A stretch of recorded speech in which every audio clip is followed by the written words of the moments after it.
Bolalar, hormanglar, yaxshi o'tiribsizmi? Xo'p. Menga zo'r narsa jo'natishibdi bolalar. Hozir ujuklarimga tashladim-da, bittasi sizlarga ilinib olib keldim. Mana qaranglar. Mana bunaqa pishirildi.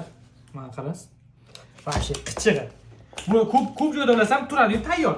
Bu tayyor turmas ekanda, bu faqat zakaz asosida tayyorlanar ekan. Xo'p, niyazbashliklar bormi? Niyazbashlikka bitta aktiv yorib yuboringlar. Xo'p, qaranglar, mana bu yerda zakaz 2 kun oldin qabul qilinadi. Hali akkauntlarni belgilab qo'yaman, shaxsan o'zimga nomerlari turibdi. Bitta yeb ko'ringlar, qanaqa narsa ekan. Menga yetdilar, faqat zakaz asosida qilamiz, ta'mi вообще zo'r dedilar. Qani, jigarlarim. Bitta olaylikchi. Faqat o'zing yeysanmi? Qani, Bismillah. bismillah. Zo'r ekan ta'mi. Ko'p joylarda sotiladi-yu, turib qolib eski bo'lib qoladi, lekin bu Yaxshi, qaymoqli ekan ham. Ya'ni o'shiniga o'xshab ekanmi? pashti.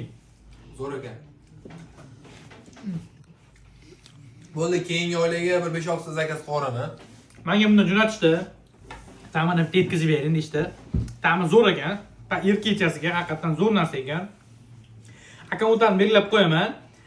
Bemalol aloqaga chiqaverasizlar. Kimga shunaqa shirlilar, tortlar, nima kerak bo'lsa, ya'ni zakaz asosida pishirishar ekan. Bu men faqat shunaqa narsani aytsam yo'q dedi. Bizda libo narsa bor, tortam bor, pishirgan pechoniylar, libo narsani qilib beramiz.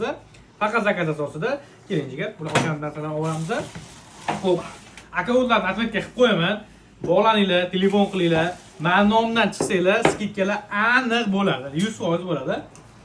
Ertaga ertalab bunda ko'p joylar chiqqan. Kafedagilarga bitta yedirib qo'yaman. O'zinglar javobini eshitdi. Rostdan zo'r. Olisona, zo'r. Olish kerak, yeyish kerak. Verib qo'ymanglar bolalar. Taklifdan keyinmi? Taklifdan keyinmi?